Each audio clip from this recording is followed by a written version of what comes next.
All right, we'll take a few minutes to let everyone settle in, so just relax a bit. We'll give the stragglers a few minutes here. Just so you know, these meetings are going to be recorded just for us, just for those who participate in them. So if you'd like to watch the video recording of this meeting, I'll share a link that allows you to do that, but it will only be for those who are registered for these live classes. I'm not going to make it available to, to just anybody. So if you want, there will be access to the video, and we'll just give a minute for everybody to get in here. We still got some more folks coming in.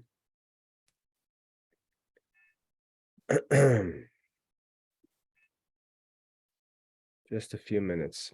Give me a wave if you can hear me okay. Make sure audio is working for everybody. So if you can't hear me, it's on your side that there's a problem. So get your audio figured out, and we'll get started here.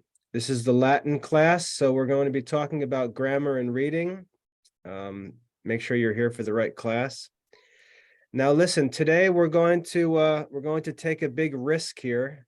I'm going to leave it in your control to unmute yourself to talk, but I don't want you unmuted unless we're actually discussing something and I ask you to talk. So keep your microphone muted, not because I think you're crazy or anything like that, but it just prevents there being distracting background noise that you're not even aware of. So keep your microphone muted unless we get into a discussion and I actually ask you to talk. Okay, so it's just after 1 o'clock, so we're going to get started here. I'm actually going to share my screen in a minute, so we'll be looking at a document together.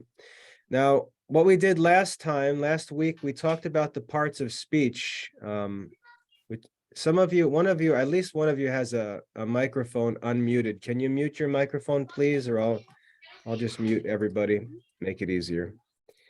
All right. Last week, we talked about the parts of speech, and we went through the vocab lesson, and we took some time to try to identify parts of speech. And the reason why parts of speech is so important is because language is a big, giant mess. When you don't know the grammar of a language, language is just an endless ocean of words, and it's very difficult to gain mastery of language. Most people who don't study the art of grammar never really understand language. And if you don't understand language, you can't write well, you can't speak well, you can't interpret written things, you get into all kinds of confusion.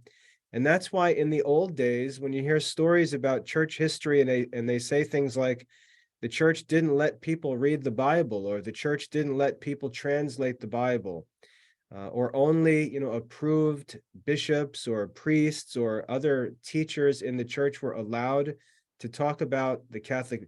The reason why was because there was an education that was required before someone was allowed to get into these issues, because language is complicated and you can get yourself into a lot of trouble if you don't communicate clearly according to rules of language. So the study of the art of grammar was very important to make sure that when we read something that someone's written, or when we write something or say something, we can try to make sure that we communicate accurately and don't leave lots of room for confusion or errors. So you can't just let anyone interpret what someone says or explain something. When you try to share an idea with others, you often say, oh, I just can't express this idea that I have in my head. Well, that's because of language studies, right? So the reason why we want to be skilled in the art of grammar is so that when we have an idea or a feeling that we want to share, we can share it accurately and clearly. When we look at men who are poets and musicians and things like that, we can see men who are the greatest masters of language, and they can express the most complex thoughts and feelings. If you read a book and think about the authors who write books that you love, you usually read a book and get lost in the book, not even realizing that somebody wrote that. Somebody took a blank sheet of paper and wrote that. They created the characters, all of the things the characters say. an expert writer produced all of that, and you take it for granted when you're reading. But when we study the art of grammar, we learn not to take it for granted because there's an art to it, and we can learn this art and practice it. So last week, we started talking about parts of speech, looking at examples in our Latin vocab lessons, and I asked you to identify the parts of speech. I would give you a word and say, what part of speech is this? And some of you just sort of took guesses because you weren't really sure, and that was okay because I knew you didn't know exactly what the parts of speech were, but we took guesses, and the guesses were usually pretty good. So this week, what I'd like to do is get a little more accurate with identifying parts of speech. So what I did was I prepared for you a document that I'll make available to you. Let me share my screen here.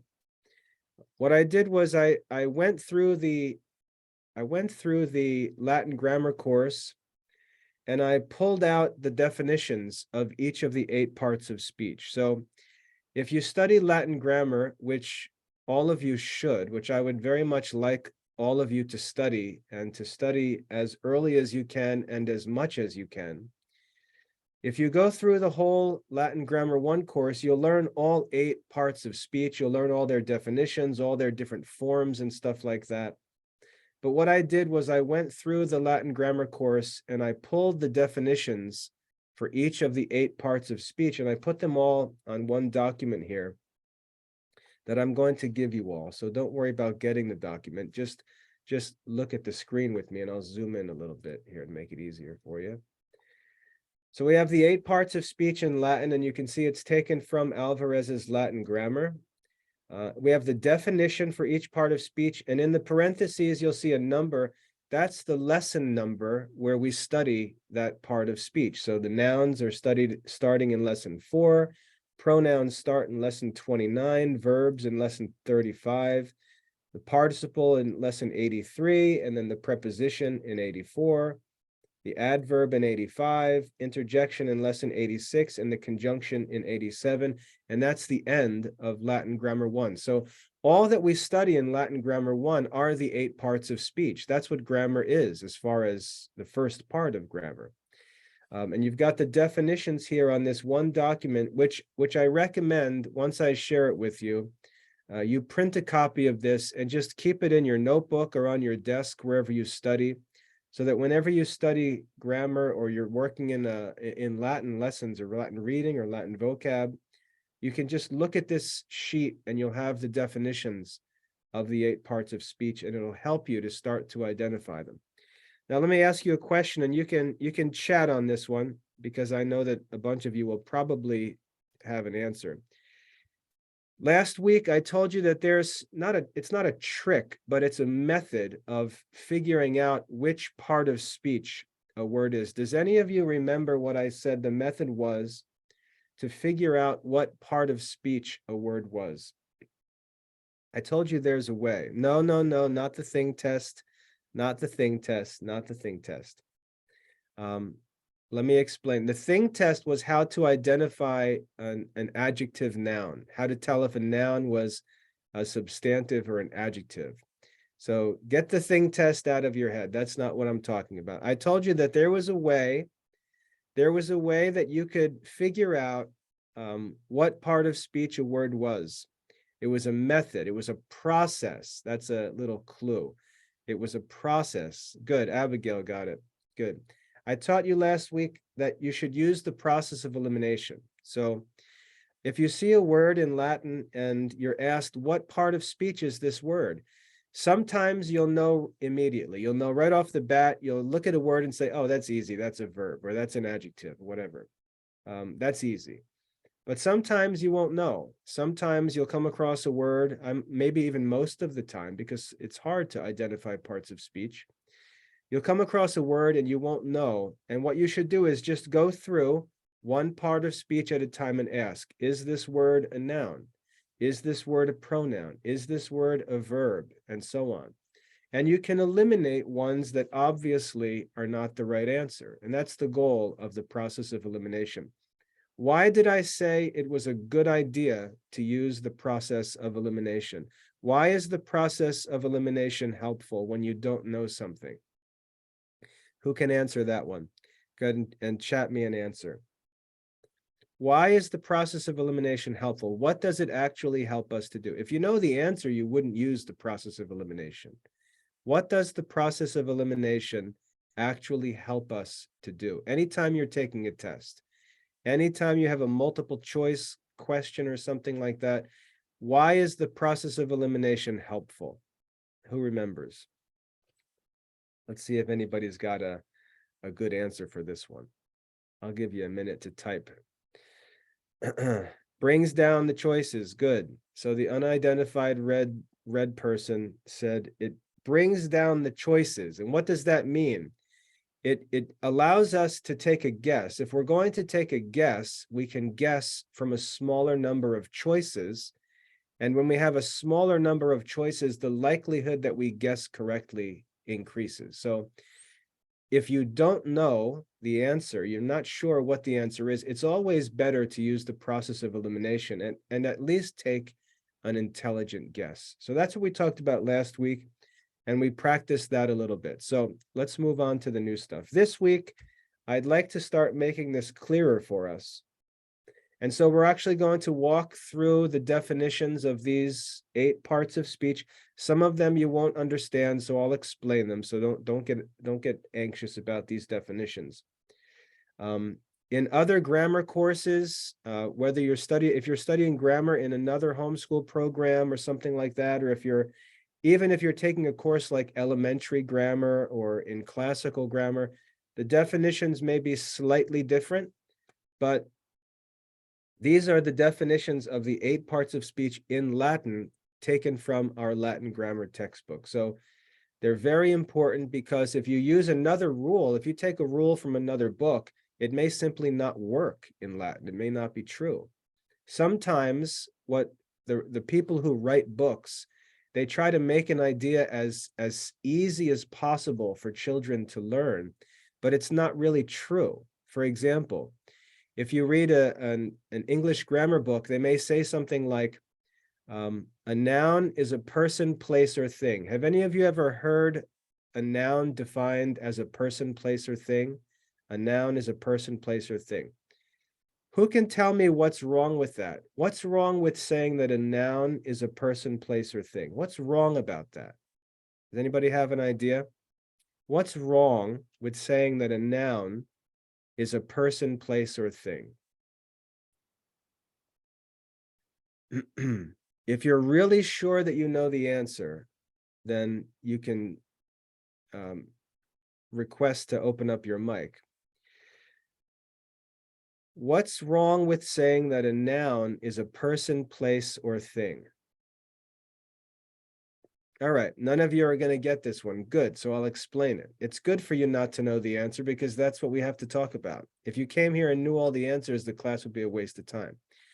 So when if we say that a noun is a person, place, or thing, we're forgetting that a noun is just a word. A noun is a name of a person, place, or thing. So you can see how sometimes books will try to make it so simple that it's actually not true. A noun is a word. A noun is a name. We're talking about language and speech. So if I point outside and we go out, or if we go outside and are standing next to a tree and I say, what is this?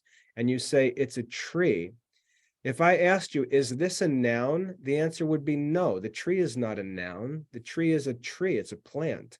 A noun is a kind of word. A noun is a part of speech. So the noun is actually the word, the name of a person, place, or thing. And that's an example of how, in order to try to make things simple for young kids, books will often oversimplify the definitions and end up telling you things that aren't even true. So these definitions may be difficult to understand, but they're true, and that's what's good about them. So I'd rather have us learn a true definition, and maybe you don't understand it at first, but we can learn the meaning of the definition, and then we've memorized a true definition, which is actually helpful. So I don't want to simplify things or dumb things down so that a young kid can think that he understands something when he actually doesn't understand it. So We're going to walk through these definitions in the time that we've got, and I'm going to leave them for you to study. I recommend that you memorize these definitions because you're going to have to learn them in Latin grammar anyway, so you might as well memorize them. So we're going to go through these, learn the definitions, and then if we have a little time today, we'll open up a lesson like Latin grammar and or Latin vocabulary, maybe even Latin reading, and we'll quiz a little bit and see if we can identify them. Okay. Where can we find the page? Well, for now, Abigail, I'm sharing this on the screen and hopefully you can see it on the screen. But if you go to the website real quick, if you go to the Classical Liberal Arts Academy website, I just posted this in the form of an article. So one easy place, if you look on the recent posts list over here, you'll see the 8 parts of speech was just posted this morning. So that's one place you can get this information, but I put it in the form of a PDF document that I'm going to share later on. So I'll get you the document later, or I'll just put it on the course page or something like that. But anyway, let's go through these definitions and then we'll make sure that they're clear, and then if we have time, we'll work on them a little bit and test ourselves. Okay. Huck Scott is the red dot. That's good to know. All right, so it's good to identify them just in case they do anything bad while we're on here. So Huck, we have you identified, hopefully. Okay. A noun, the first definition. A noun is a part of speech which has case and does not signify time. A noun is a part of speech which has case and does not signify time. So when we look at a word and ask, is this a noun? The first thing we want to ask is, does it have cases? Does it have different cases? How can we tell if a word has different cases? What does that mean? Does anyone want to try to explain what it means for a noun to have cases? What does it mean for a word to have cases? What does that mean? If you want to talk on your microphone, just request permission first, and I'll give it to you. But only volunteer to talk if you know the answer. We don't want to have you think, out loud with everyone held captive. So if you know the answer, you can share it. Otherwise, just type it. If you want to take a guess, type it. How can we tell if a word has cases? What does that mean? Who can explain that? What does it mean if a word has cases? We talked about it a little bit last week. We talked about the first 4 parts of speech and how they're different from the second 4 parts of speech. What's the answer? How do we know if a word has cases? What does that mean? Does anybody have an answer? I'll give you a minute to type. The word changes form. Good, James. That's right. Okay, so the first thing is that if we find a word in Latin and we notice that the word has different forms, that now we don't necessarily know that those different forms are different cases, so we have to be careful. But if a word has different forms, then it might be a noun. So that's good. That's a good guide to get started. So for example, in Latin reading, when you're reading the Gospel of John, one of the first words that you see in different forms is the word Deus, right? You see Deus, Dei, Deo, Deum. You see a word in Latin reading right in the beginning that has different forms, okay? So that's a sign to you. When you see that a word has different forms, it can't be a preposition or an adverb or an interjection or a conjunction. It can't be the last 4 parts of speech, because the last 4 parts of speech have only one form. So when you see a word that has different forms, you know that it has to be one of the first 4 parts of speech. It has to be a noun, a pronoun, a verb, or a participle, okay? So that's the first little help that we have when we're trying to identify parts of speech. If it has different forms, then it has to be one of the first 4 parts of speech. But these 4 parts of speech, they all have different forms. Verbs have different forms, participles have different forms, pronouns have different forms, and nouns have different forms. But case is something different. Case isn't just a different form. Case has to do with how the word actually works in a sentence. So we have to learn a little bit more about that before we can really understand the definition of a noun. Secondly, we read, a noun does not signify time. A noun does not signify time. So if I say tree or cloud or dog or man, these words don't have any idea of time in them. There's no idea of time. But if I say is running, that has time. If I say walked, that has time. It's past tense. So we can sense that some words express time and other words don't express any idea of time. So a noun is a part of speech which has case and does not signify time. So if you see a word that expresses time, you know it's not a noun. Okay, so that's a noun.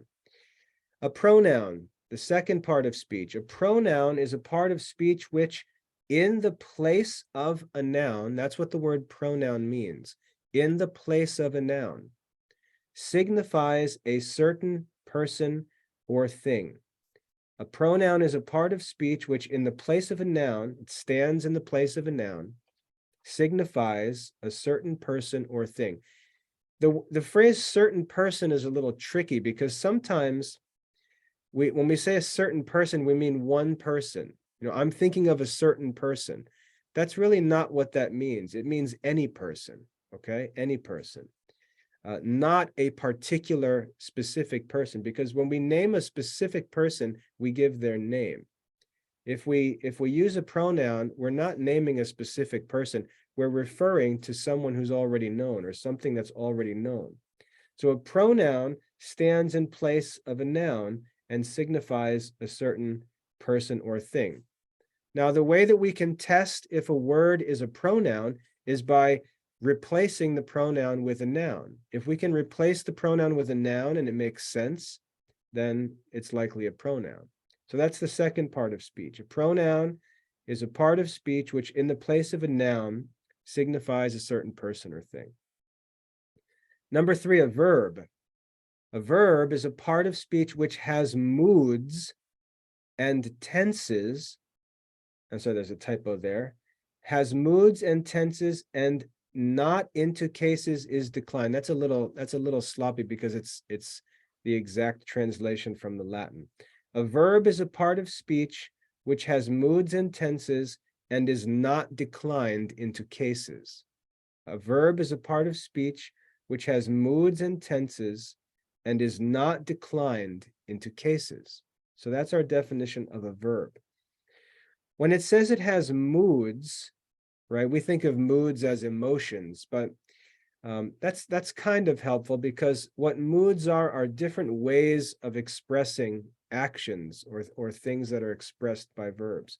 Moods means different ways of expression. So for example, the indicative mood, if you just say, the sun is shining, that's indicative mood. You're just making a simple statement. The sun is shining.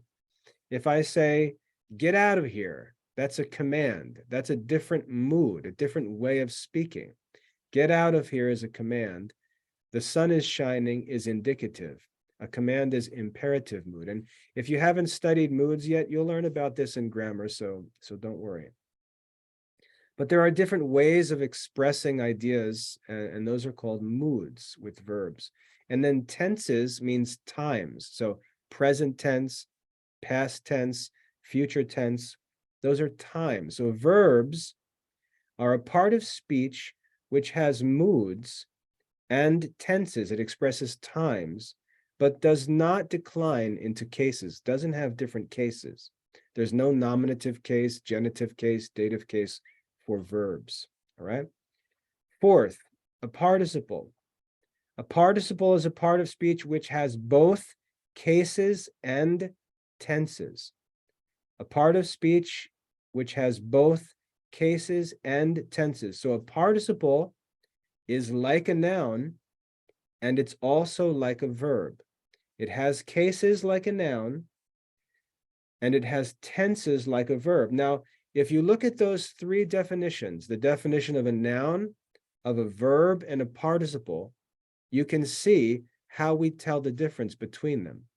If a word has cases, it can't be a verb. If a word expresses time, it can't be a noun. So we can use process of elimination to figure these things out. If it has both cases and tenses, it's a participle. If it has tenses, but it doesn't have cases, then it's a verb. If it has cases, but doesn't have tenses, then it's a noun. So you can see how these definitions, they help us to be able to identify what part of speech a word is. And those 4 parts of speech, the first 4, they're the most difficult. Why are they the most difficult to identify? Why are the first 4 parts of speech the most difficult to learn and identify? Who can tell me why? The first 4. Why are the first 4 more difficult to learn than the last 4? It's not because they have cases. We just learned that only 2 of them, or actually 3, the pronoun also has cases, but verbs don't have cases, so that can't be right. Why are they more difficult? Because they change. What changes about them? What specifically changes? These first 4 parts of speech, what changes about them?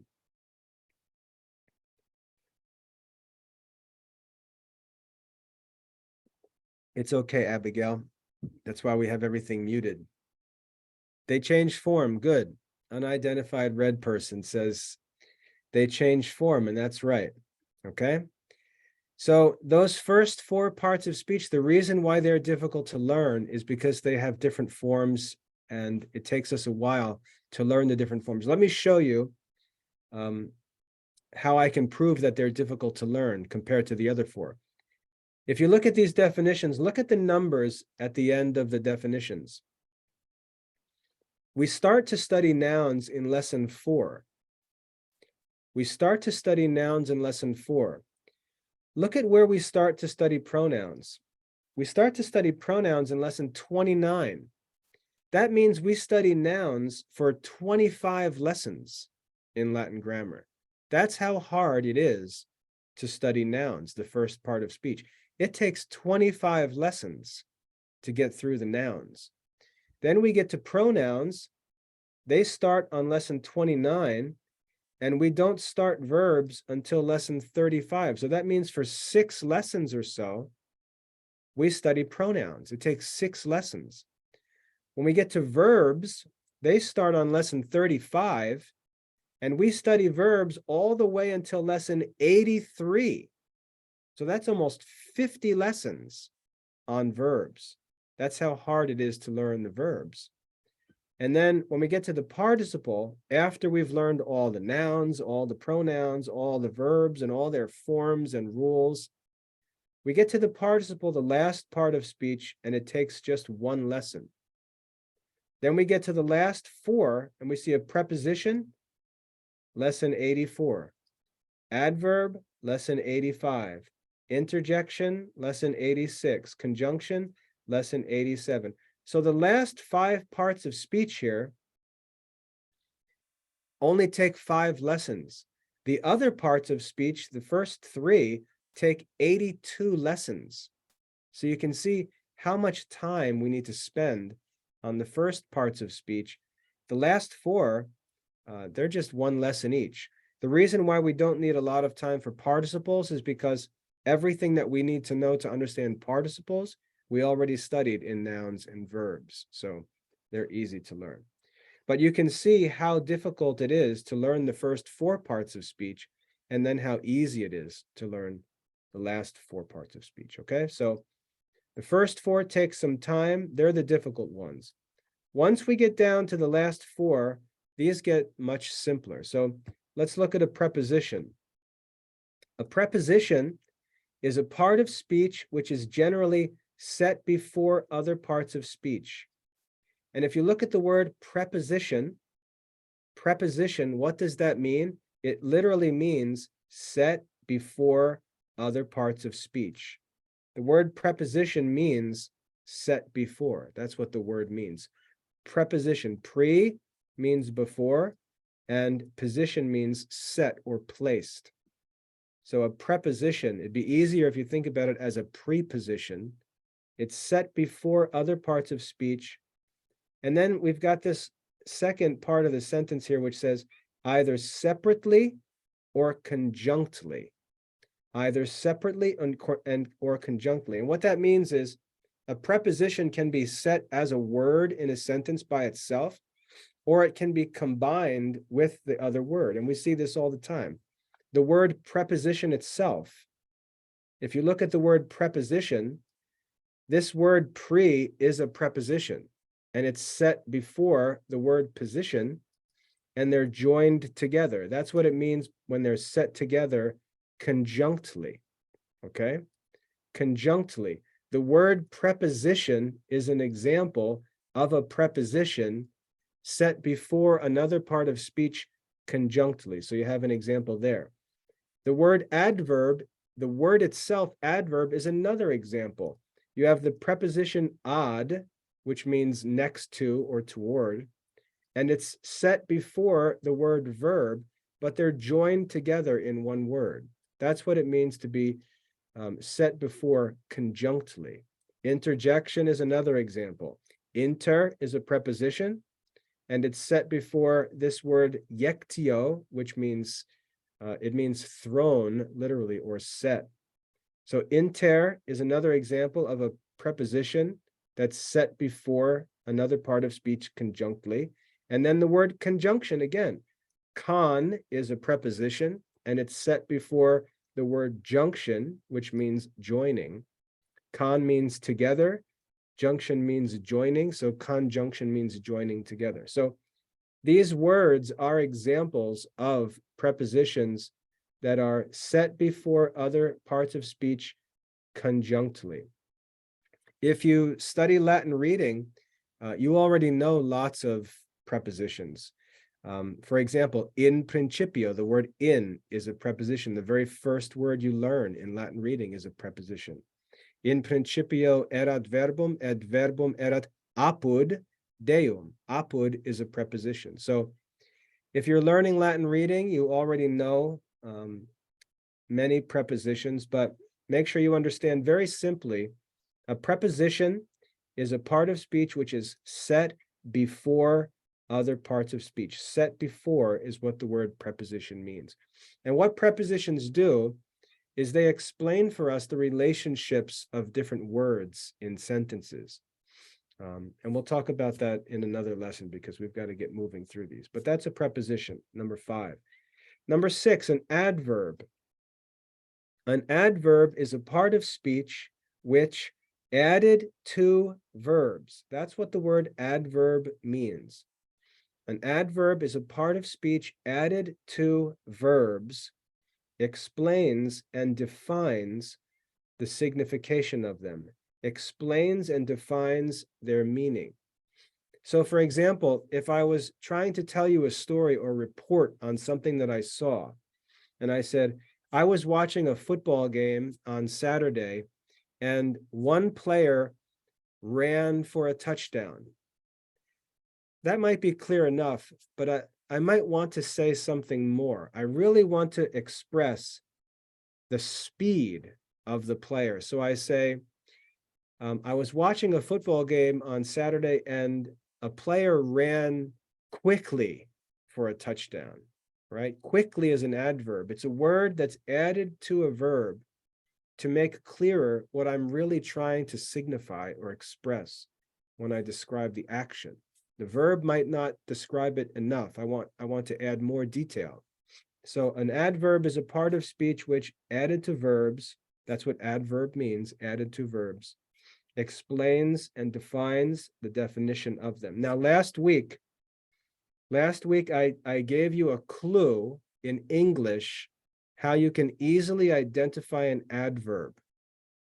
Does anyone remember what I said last week? There's an easy way to identify an adverb in English. Very good, Abigail. No, stop guessing the thing test. Guess the thing test for every question I ask.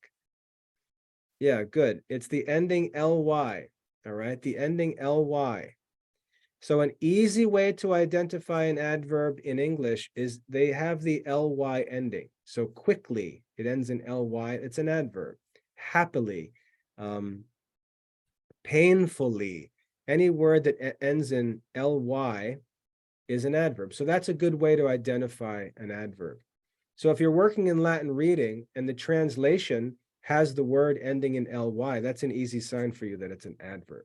It's a word added to a verb to explain or define or add more definition, add more detail to the signification or meaning of the verb.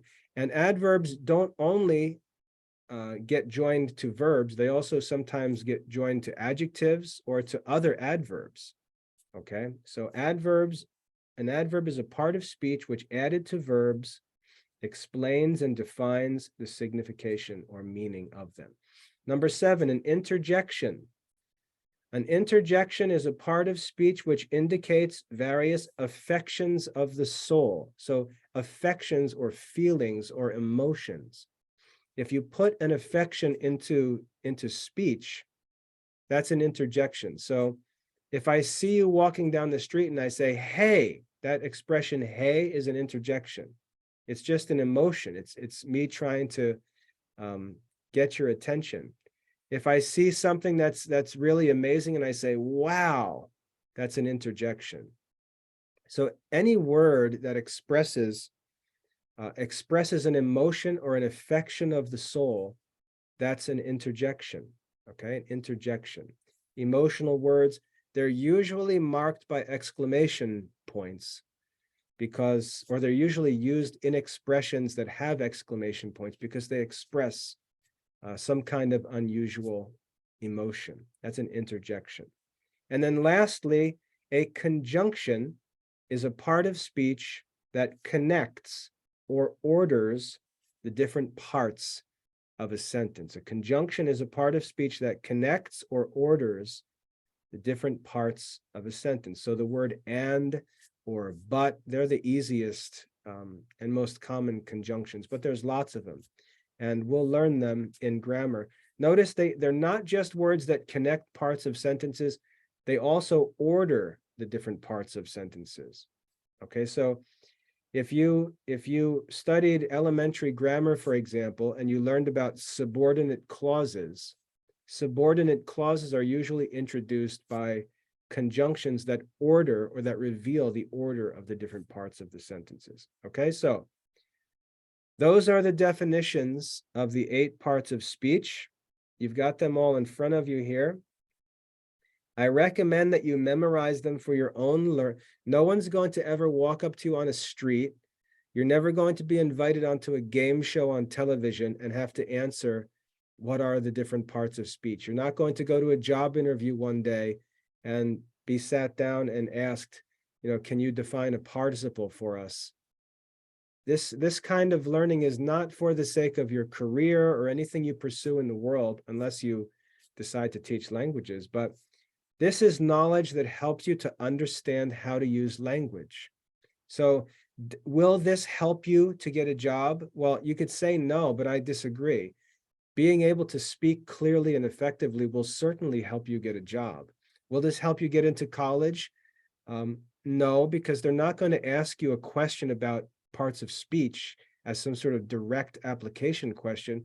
But if you don't know how to speak as clearly as you should, this will definitely affect your ability to get admitted into a good school, especially if they ask you for an interview or to write an essay or something like that. You're most certainly going to be judged by how well you communicate. It's also going to help you in all of your studies. So it may not help you directly, as if there's like a showdown one day and someone threatens your life and demands that you give the definitions of parts of speech, but gaining mastery of language helps every area of your life, Whether you're trying to have relationships, you're going to communicate with other people, and you're often going to have to communicate difficult ideas or feelings. You're going to rely on your language to be able to communicate. If you ever want to be a teacher, you're going to have to be very careful with your language to communicate things clearly. If you want to be, let's say, a priest, you have to give homilies and teach people. It comes down very much to the exact meanings of words and phrases if you're going to be a good teacher or a bad teacher. So these things may not help you directly, but these are the kinds of things that people understand that help them in all different areas of their lives. And you'll experience that as you get older. But take the time to learn these 8 parts of speech and their definitions. And anytime you're reading, anytime you're looking at words, if you're sitting in the car bored while you're driving someplace and you pass a billboard on the highway and there's words on it, look at the words and see if you can identify the parts of speech. Just get into the habit of always thinking about the parts of speech, because this really is the foundation of all language studies, being able to identify and think in terms of the parts of speech. So, having said all that, let's see if we can take a look at a lesson. What I'll do is I'm going to go to a page on the Classical Liberal Arts Academy website. This is sort of some secret behind the scenes information. If you go to classicalliberalaarts.com/resources, every book that I use in any course, all the PDF files that are in all the courses, they're all listed on this one page. So this big, huge page of all these links. If you ever want to go and find one of the books that we use in the Classical Liberal Arts Academy, this is where they all are. And I don't think you're going to destroy anything by knowing about this page, but this is where they all come from. So what I want to do is I want to find our Latin vocab book, Comenius's Latin vocab, and let's just go down to that first or second lesson like we did last time. Let me get there. Hold on, we still got people coming into the room. Give me a minute. Let me get to the first lesson. Where is it at? Here we come, here we come, here we come. Million pages of introduction. Okay, here we go. So lesson 1, I'll zoom in for you. So let's start to act a little more expertly in identifying parts of speech now that we know the definitions. And I'm going to go back to the page with the definitions, so just relax. Don't go crazy yet. So the very first word we see here, we've got, let's say 5 minutes. The very first word we have is the word come. So the teacher, the magister, he says to the boy, come. Okay, we've got this first word, and we have to ask, what part of speech is the word come? Well, let's look at the definitions. It's good that you guess, okay? It's good that you guess, but let's look at the definitions, all right? The word come, just hang on, it's okay. I know you can guess verb. We did this last week, so relax. But what I want you to do is start relying on the definitions, because we don't care if we can identify the easy parts of speech. That's nothing. What we're trying to learn is we want to learn the parts of speech and their definitions so we can identify the difficult ones. That's the real test. You know, anyone can identify the easy ones. We want to be able to identify the difficult ones. That's the difference. So if we look at the definitions here, we have the word come, and we have to ask, how can we identify this part of speech? So we start with a noun. Let's just use process of elimination. A noun is a part of speech which has cases and does not signify time. Does the word come signify time? Yes or no? Does the word come signify time? Yes. Abigail says yes, it does. It's present. It's present tense. So it does signify time. So it can't be a noun. Does it stand in place of a noun? Yes or no? Does it stand in place of a noun? No. It can't be a pronoun. Good, no. A verb is a part of speech which has moods and tenses. It expresses time, but it doesn't have cases. Can come be a verb? Yes or no? Yes, good. So we've identified one possible part of speech. It could be a verb. It can't be a noun. It can't be a pronoun. It might be a verb. How about a participle? A participle is a part of speech which has cases and tenses. Does the word come have cases? Yes or no? No, good. So it can't be a participle. And then we get down to these other things, a preposition, adverb, interjection, conjunction. Does the word come join together different parts of a sentence? Yes or no? No. Does the word come express an affection of the soul? Is it the expression of an emotion? Yes or no? No, it's not an expression of an emotion. Is it added to a verb to explain or define that verb more clearly? No, it's not. Is it set before other parts of speech? Maybe we could say, oh, maybe he says, come boy. So we could say, okay, yeah, it's set before the word boy. So maybe it's a preposition. So we've got two options, a verb and a preposition. Come boy, come. If we have to guess between a verb and a preposition, let me ask you this. Can the word come stand by itself? Can you look to someone and say, hey, come? You can. So it doesn't need to be set before a noun, and that's what would eliminate preposition. So it's a verb. Come is a verb, okay? And again, I know that you can guess that one because it's pretty easy, but what I want you to learn is the process so that you can use this process to figure out the more difficult ones, because that's what actually matters. All right, so the word come is a verb, and we can say the word come is a verb. It's a part of speech. It has moods. It's a command. It's an imperative mood. And it has tenses. We can think of a way to express that same idea in the future tense. And it is not declined into cases. So it's a verb. The word come is a verb. Next, we have puer. Puer. So we're going to ask, what part of speech is puer? Well, we go back to our definitions. A noun is a part of speech which has case and doesn't signify time. Does the word puer signify time? Yes or no? No guesses. Does the word puer signify time? The answer is no. It doesn't signify time. Therefore, we know it's not a verb and it's not a participle. So it's got to be either a noun, a pronoun, or one of the other four parts of speech. So what you can see is by simply looking at the definitions of the parts of speech, we can start to eliminate options. And if we're good at this, if we get good at this, we'll eliminate it down to just one option. And that will help us to rightly identify the part of speech and not just identify it, because some of you can take guesses, right? You can take a guess and you can be right sometimes, but you'll also be wrong. There's a saying, a broken clock is right twice a day. You ever hear that saying?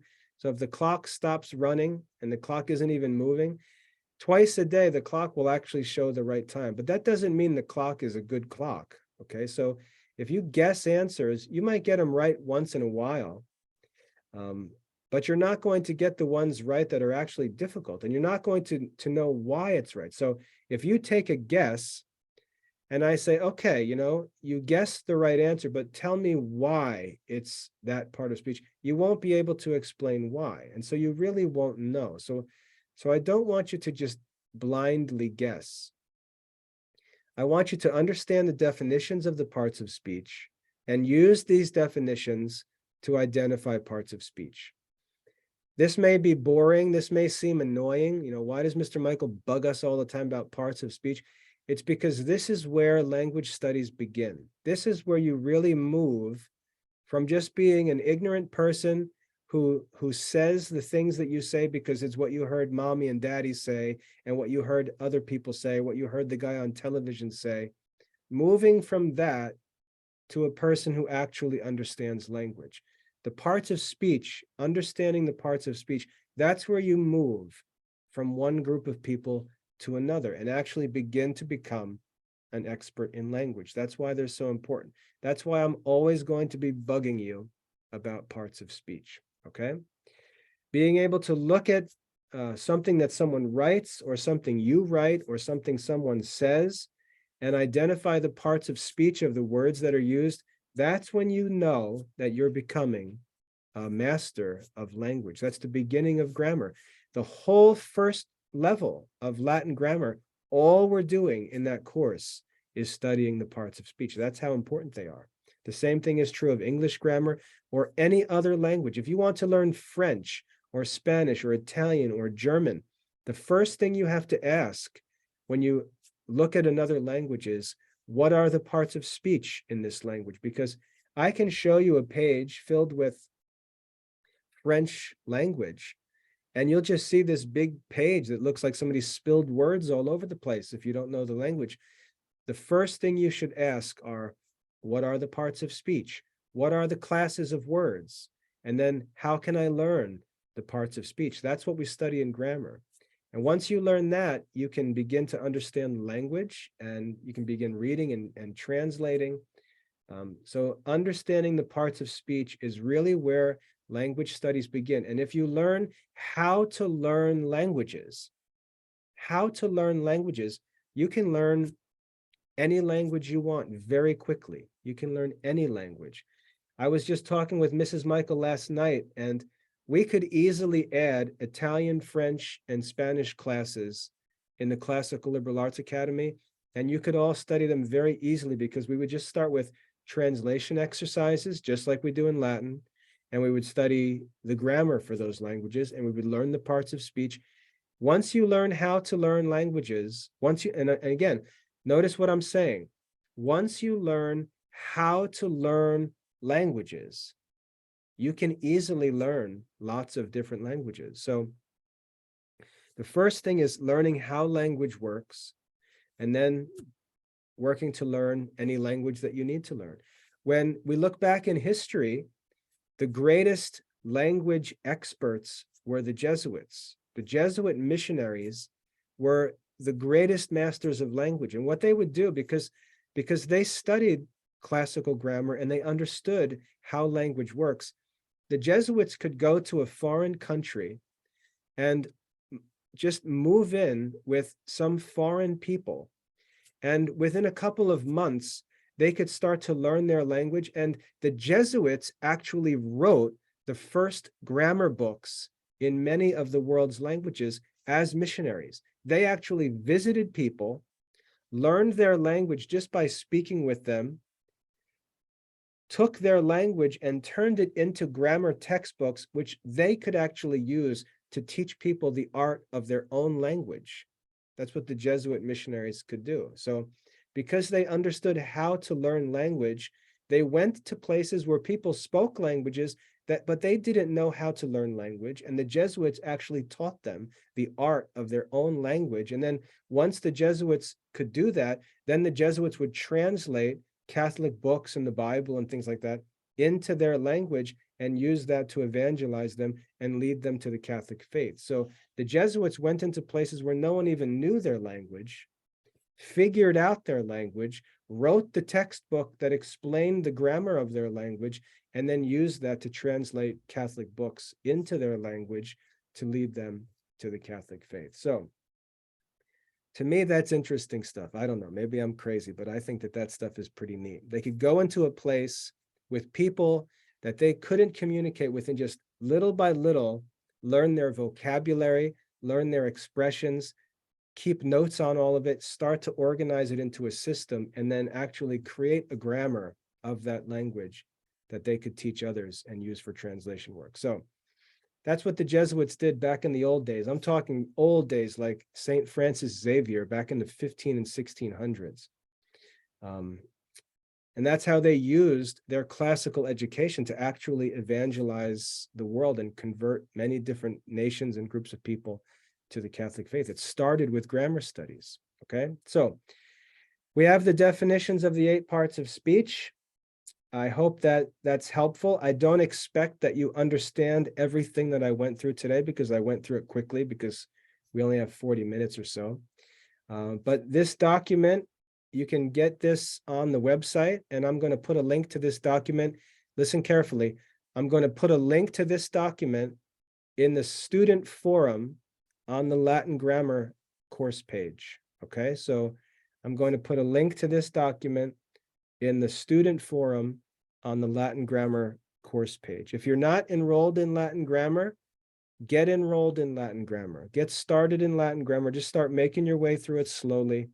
We'll talk about it in these live classes, and we'll work little by little to make every concept easy for you. Next week in this class on Friday, God willing, we'll talk about some Latin reading, do some translation work together, practice reading a little bit. So we'll take a break from grammar next week and focus on reading. But in the meantime, I'd like you to learn the parts of speech and start identifying Latin words. Okay, so that's all for our meeting today. I hope that's helpful. So in the future, we should be a little better at identifying parts of speech. And we'll just keep plugging away through Latin language studies as we go. If you have any questions, feel free to answer them now. I'll hang out here on the chat and answer any questions you have. So feel free to fire away with any questions, but I'm going to turn my camera and mic off, but I'm still here. I'm on the chat. Okay. Thanks for coming. I'll see you during your meetings during the week, or at least chat with you, and catch you next week. Okay. God bless everybody.